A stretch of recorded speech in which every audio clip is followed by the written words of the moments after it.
everyone for being here. Happy to, thanks for CoinFund for the opportunity. So Fairmint, just a quick word about Fairmint. Fairmint is a first continuous financing platform. Like, we enable entrepreneurs and to strongly align their community with the financial success of the organization, while fundraising in a non-dilutive way. So here, like, this is a new presentation I'm going to do, like, because I wanted to take a step back. So we're going to talk about bonding curves. We're going to talk about technical stuff. But before, I really wanted to take a step back and discuss about one of the challenges of crypto that we are particularly tackling, is that reinventing going public. Because, like, this is, today there's the opposition of two different worlds, like the traditional finance world and crypto. And one of the things that got me excited about crypto, and I guess that got excited a lot of people, is that this permissionless way of being able to invest in tokens, and so far away from the galaxy where, like, everything is heavily regulated. And so I think if crypto, one of the battle of crypto is reinventing what going public means. And so without further ado, I'll start. So do you know how many public companies exist in the world? Ballpark. Jake? Like tens of thousands? No. It's in the ballpark, so like 45,000. So pretty good. How many in the US? 6,000. 10. 15,000. 20. 25. What? 3,600. And it's down like from 50% from 20 years ago. So that's crazy. So that means that the moral of this is nobody is going public anymore. And why is nobody going public? It's because it's a traumatic experience. So as you can see, yeah, it's very traumatic. So like radical transparency is required. You're controlling every way in your communication. Really huge compliance costs. I didn't do an exhaustive list, like short-termism of financial market. You have also like the shareholders governance. This is why, like, right now people are having this dual class shares. So it's very traumatic, and so in the end, what happens is that private is the new public.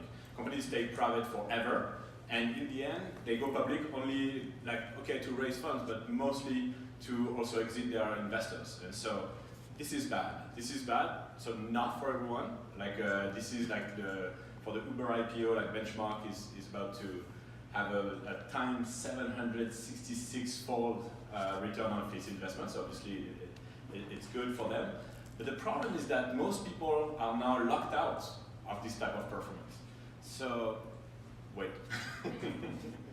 Are now locked out of this type of performance, because if you think about it, like, going public is a good thing. And why is it a good thing? Is because this is, for most people, it's the only way to access, like, real wealth-building financial products. Okay, this is how you make investors really have their money compound, right? This is the best financial product in the world. And if less and less companies go public, then this is a problem, because that means that it's always the same LP money that is compounding and compounding. Hence, I guess that's my take, like, all these discussions about income inequalities and all. So going public, no, yeah, sure. So going public, what is good is, indeed, it enables broad distribution of shares. This is why, like, today, the only way you can really incentivize your community to your financial success is by going public and giving them shares. This is why, I don't know if you saw Lyft, as soon as Lyft said we're going public, Uber had no choice but to also go public, because going public for Lyft would have given a tremendous competitive advantage, because they would have been able to incentivize their drivers, right? And you can see in the offering of Lyft that 5% of the shares offered are being reserved to the best drivers. So that's why it's very important to go public. And because if you give equity, even if there are, like, some weird schemes to give equity to while the company is private, in the end, like, every time I take an Uber, I ask the driver, okay, what if Uber would give you share, or what if Lyft would give you shares? Most of the time, they don't care. For them, like, 10 years, waiting 10 years is just too long of a time, right? They want cash. They want to be able to sell their shares immediately. But this is why going public is good. And obviously, especially in the US, because this is a specificity in the US, but in the US, only accredited investors can invest in private companies. So here, legally, if you're non-accredited, you're locked out of this performance. So in this context, this is why crypto is such a fresh air. because finally you can invest in the best products, the best tokens around the world, and okay, you can probably get wrecked. But if you're smart, like you also can make a lot of money, and nobody is here to tell you what to invest, where not to invest. So there's this thing of like do your own research, right? And so, but obviously you can also get wrecked. If you follow like CNBC's advices a little bit too closely, might turn wrong for you. So that's where we are right now. So we are at this world where like we have crypto on one side and traditional finance. And so what crypto is saying is well, let people do their own research. It's unregulated markets. And so the good thing is that indeed people can invest. They don't need any permission. The bad thing is that right now a lot of crypto projects are very opaque. There's absolutely no transparency. So it's really like kind of, I would stress the thing, like I'm going a bit far, but it's really like gambling, right, for most investors, because there's really no disclosure of information. This is why like big shout out to Messari. I don't see anyone from Messari here, but what they do is really needed in the space to bring more transparency. And on the other side, you have like traditional finance. Traditional finance is like, well, no, like let's stop this. You need to comply to securities law. Securities law say this. So you need to file your S1. You need to do like Blockstack is doing like a reggae for Blockstack, but they said it cost them $1.8 million in accounting and legal fees, okay, to raise 50 million. So that's close to 4%. That's just insane. So the question is like, can we find an in-between that is interesting here? An in-between that redefines what is going public. So the bottom line here, why are all these regulations for? It's about protecting investors. That's what like the SEC and all, like they deserve credit. They're trying here to protect investors. They don't want people to get manipulated. And today, protecting investors in the traditional way means, okay, disclose all your information. Just disclose all your information and make sure so that like analysts consumes it, everybody consumes it, and then you can make an informed investment decision. But what if in crypto we could reinvent this?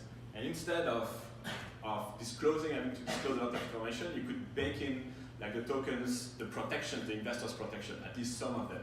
So that, and find another trade-off where, okay, you don't need to disclose as much information, but at the same time, in the protocol, like protections are being given to investors so that they can get wrecked, but minimally. And so this is basically what continuous financing is about. So continuous financing is what? It's about issuing, it's a new model that instead of doing like any offering today in the world works like this. First, you have a primary market where people shield their product and they do crazy marketing for, like they do their roadshow to try to place their tokens or their shares. And then they raise funds at this moment. And then you have a secondary market where God knows what happens, but at least it does not finance anymore the company. And it's just a pure, like kind of speculative market after. So continuous financing is about having a continuously open primary market. So it's an issuance of token that is continuously open. That means there's no scarcity. It's not like equity where in equity there's only so many shares in a company. Here there's no scarcity. And so let's dive a bit, how does it work? So who here is familiar with bonding curves? Just so that. Okay, so I'll not everyone, so I will introduce it. So basically, a bonding curve is an automatic market-making mechanism where the genius of it is that instead of when you want to do a trade, instead of having to match a buyer with a seller, there's always a contract in between. So when you buy to the contract. When you sell to the contract. And so this kind of automatic market-making mechanisms provide guaranteed liquidity. Okay, this is how, for example, so Uniswap doesn't use a bonding curve, but this is the same type of mechanism. And so the way it works, the first curve, so here, I will repeat it and I will stress it. This is not time. This is really not time. This is the supply, right? So you have the price of the primary market that depends not on the time, but on the supply. So the more tokens are being issued, the pricier they get, right? And if you want to buy like the first X tokens, this is the amount. So the surface here is the amount that you need to put to be able to buy the tokens, right? And so that's the amount currently invested. This is why, as you can see, like this is at any single time, people can buy. Okay, there's here I can decide to buy more tokens, and after people can decide to buy more tokens. There's no scarcity. The only thing is that at one point you will say, well, it starts to be pricey, so maybe I'll stop buying. Right. So second very important thing is that the same way there's an issuance price function. So this is where like the price of the primary market. There's a minimum buyback price function. So how is it formed? It's formed because every time somebody will invest some value, there is a fraction of this value that's going to be locked up in the smart contract. So the green here is what goes to finance the organization. The red here is what stays in the smart contract to provide last resort liquidity. What it means is that, let's say, like the parameter, let's say that this slope is 1/10 of this one. That means that if you invest 100 of value, you're going to have 10 of value that's going to be locked up in the smart contract and 90 that's going to go to the organization, right? So if you do the dumbest thing on earth, which is you buy and you sell immediately to the smart contract, you lose 90% of your investment, okay? So that's obviously not what you should do, but that's what will happen, just so you know exactly how it works. And then there's another thing that's going to come here and be funneled into this reserve. It's a fraction of the revenues of the company. So every time the company or the organization makes some revenues, a fraction of those revenues is being funneled in this reserve, which means that given the supply being constant, that means that the buyback price is going to go up, okay? So that means that if you buy a token of this type of organization, you need to believe two things. One, you need to believe that the company is going to make revenues. Let's say you buy a token of a company that is completely the worst at marketing, but great at business. So that means that you buy here, and nobody buys after you. Nobody. Then, if the company makes revenues over time, the price is going to go up, and theoretically, because obviously the market laws will not let that happen, but theoretically, it can even go above the issuance price, and you can sell it for a profit. Okay. And obviously, and the other thing that you need to believe in is that other investors will also invest, because other side of the spectrum, let's say you invest in a token from an organization that is the best at marketing and the worst at business. So that means that you buy here, the company doesn't make any good business, but a lot of investors buy after you. So then two things, you will be able to sell on the secondary market at a higher price, or even a long time, you will even be able to sell on the collateral on the reserve here and make a profit. So that's really this two-sided value of the token. There's a speculative aspect of it, and there's a cash flow-based aspect of it. And as I said, just 1 second. And here, so this is very interesting because the spread between, at any single time on the market, you have these two prices, which is the issuance price and the minimum buyback price, and the spread between the two really represents the confidence of the market on the ability of the organization to grow, right?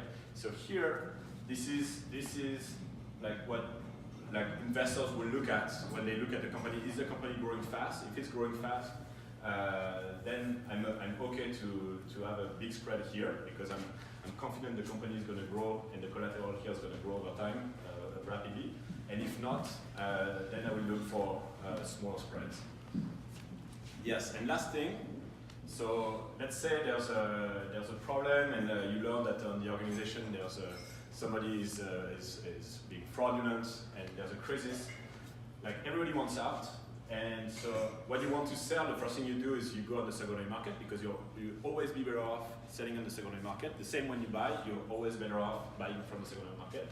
But let's say there's a big crisis, the secondary market is dry, you can always sell to the reserve, and when you sell to the reserve, the token is being burnt, which reduces the supply and reduces the issuance price.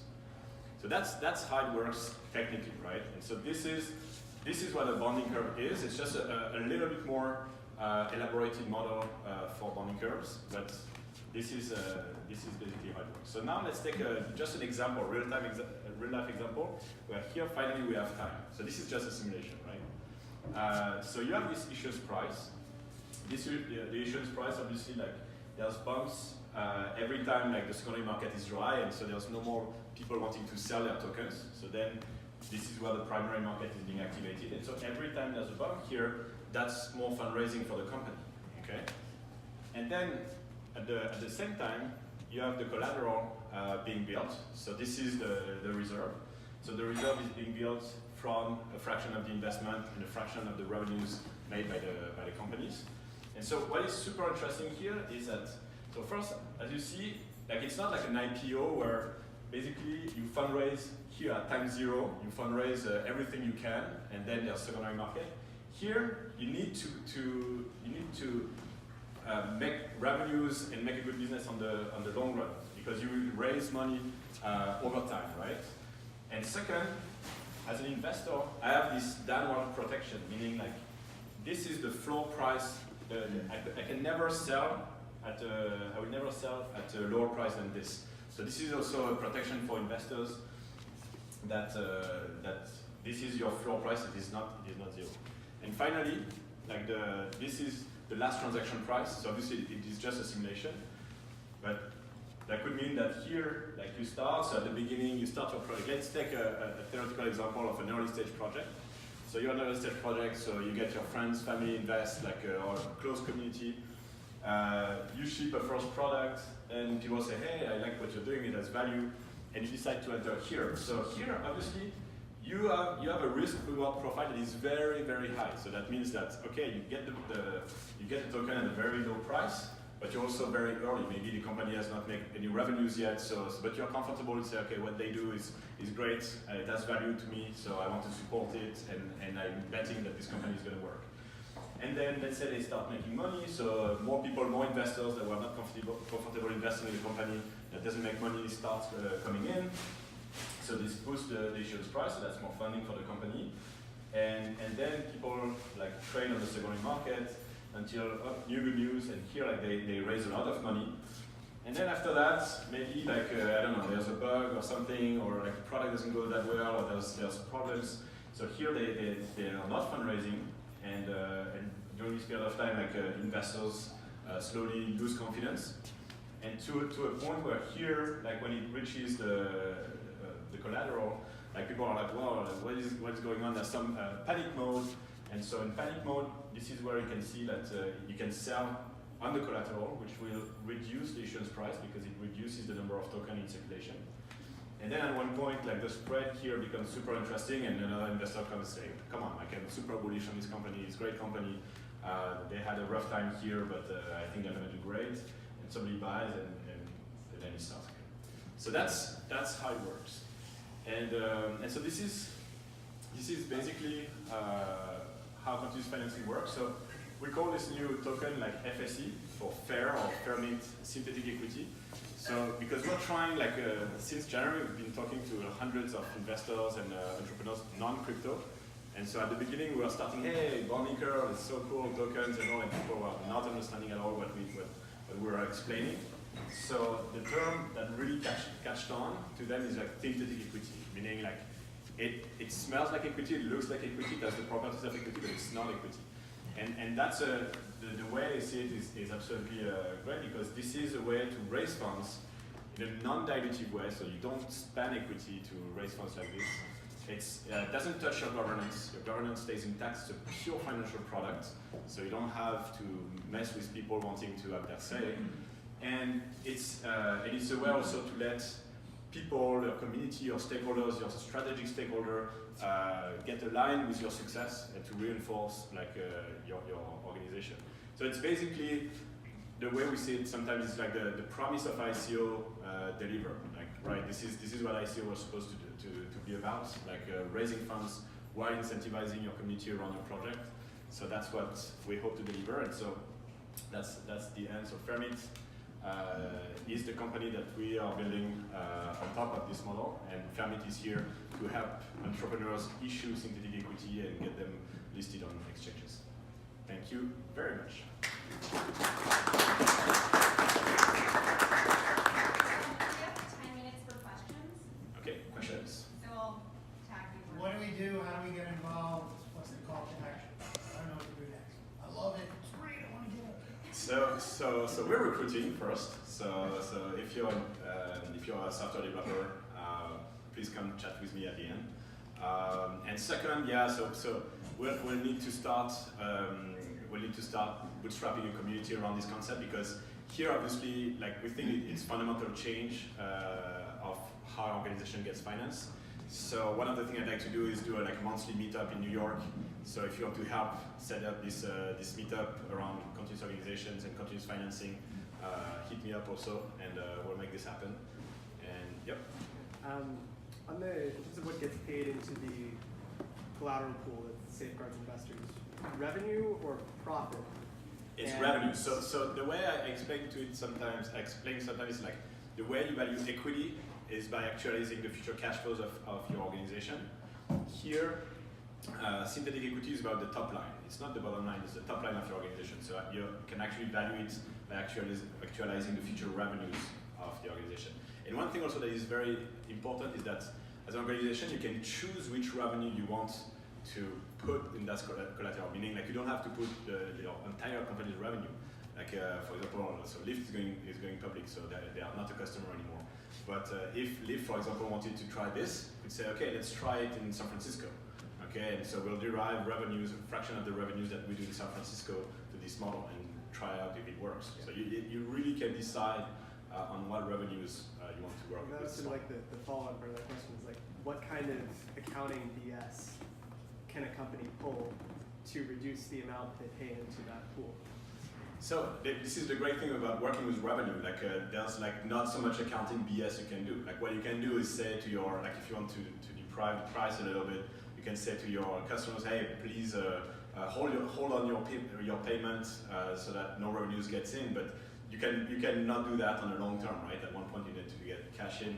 And here, this is also the good thing is that the spread that exists between the issuance price and the minimum buyback price means that if you invest in this kind of company, you're at least a midterm believer in the company. So you're not going to get scared like if the company like for 3 months has asked its suppliers and customers to delay the payments. And you believe it's not a security token? So regulation-wise, so obviously it really depends on the jurisdiction. So if I take France, for example, great country by the way, France, this is not a security in France, because in France the securities law are such that they define what is a security very precisely, and this does not fall in any of the securities bucket definition. So here in the US, guess what? It's a security. So this is why in the US, like we are working to fit into, there's really 2 frameworks that we could work on. The first framework is the RegCF framework, so the crowdfunding laws. So that's one thing, but it's constrained. That means that the project cannot raise more than $1,070,000 a year. The other possibility is also, it depends on the customer. So obviously you can do a Reg A, but Reg A means a lot more money to put at the table. Or you can do Reg D, Reg S. So Reg D, Reg S means like, sorry, unaccredited investors in the US, you cannot invest, only accredited investor, but then the rest of the world, like basically, I assume, it's an extrapolation, but unaccredited investors, rest of the world can invest. It's the same regulatory requirements. You were talking before that the problem. Yeah, in the US, like, we're not. The only thing is that what we hope, and this is why we start with the US, because the US is the strongest and more difficult regulation in the world. So if we can make it in the US, that means that we can make it anywhere. So in the diagram, or the graph, where the price went down, you also showed the bottom line drop. So what I'm wondering is like, why would somebody like go with the buyback option if like the market price is higher? Like how would, if the market price is higher than the buyback, why would anybody like sell it and through the buyback option? Well, so the buyback option is really the last resort liquidity, meaning it's really, so obviously I cannot speak on behalf of the market because the market is the market, but I imagine that it's going to be used only for crisis. Okay. Because even if you don't believe in like you learn that the entrepreneur did something bad or like you don't like the product anymore, like you're always better off selling a little bit every week in order not to sell at the highest price possible, then sell it off immediately. Like, so the buyback is really like, okay, if you want out, you say, I don't want to touch anymore, like I have anything to do with this organization and I don't care and I just sell. This is when like, the buyback can be used. So you wouldn't expect people to take advantage of that option if the market price is higher. Right? How would they take advantage? Like they wouldn't use the buyback option if the market price is high, right? Like it's just Yeah, like if the price is high, like there's no reason to use the buyback option. right. The slide showed that. In theory, secondary market. Yes. So Jake had a question. So traditional investor protections come in the back of disclosure. Is Fairmint basically saying we're going to like limit the downside of your investment, and that's how we're providing investor? So that's correct? yes, the downside and also the upside, because a lot of entrepreneurs have asked also to be able to cap the amount they can raise per month, so that there's not at one point like a pump and dump group that comes and say, hey, we're gonna just make a lot of money out of this token. And so this is why, like, if you're talking about sustainable continuous financing, then as a reasonable entrepreneur, you also want to say, well, you know what, I don't want to raise more than this amount per month, and that's very good. And this is the kind of things that in the end, when you look at the project, you decide whether you want to invest or not. Like if you see an uncapped project, yeah, maybe you have a slightly higher warning on this type of project. So it does also this protection also on the upside, but basically you're capping. This is a market that is capped, where the primary market and the secondary market lives together, and yeah. So if you're doing Reg CF, right? After. Okay, come on, go ahead. So in a similar vein to this question, so as an investor as opposed to an entrepreneur, right, I'm trading transparency for a limit on the up and down side, but those things are set by the company that's selling me, these tokens, right? Those are parameters of an option or a derivative, essentially, which can be whatever that company wants. And so I'm betting that the two curves that I'm being given are worth whatever price I'm paying for them. So at the end of the day, am I not still just as dependent upon faith in the model of the business to be worth the curves that are being offered? So the one thing I didn't say, but the curve cannot be changed. These are parameters that are set at the beginning, and you cannot change them. Like the only governance aspect of the model is you can decide to close the financing line altogether. There's no other parameters that you can change. So this is why how we work with customers is at the beginning we have like a small consulting business to help them exactly set up this and choose the right parameters, because once it's live, so that investors can trust it, so it cannot be changed.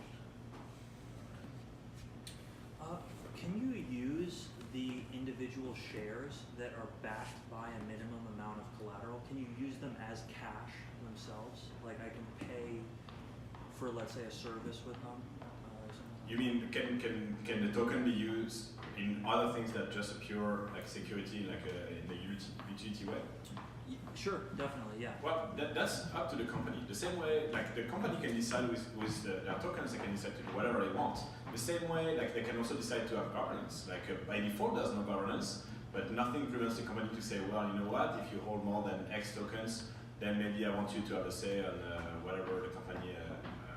And this is the interesting part. Like by completely decoupling like financial rights from governance rights, it opens a new playground, right? Because all of a sudden that means that by default you start with a governance-less token, but nothing prevents you to say, you know what, I'm going to incorporate some pieces and bits of governance into my company, right? So the same for utility. If you want to say like this token enables you to redeem whatever, like fine, they can do that.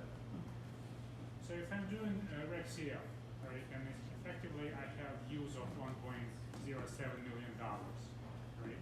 But if I'm using your model, I have to lock part of this $1.070 million into this minimum buyback, and I also have to guarantee part of my revenue into the same pool.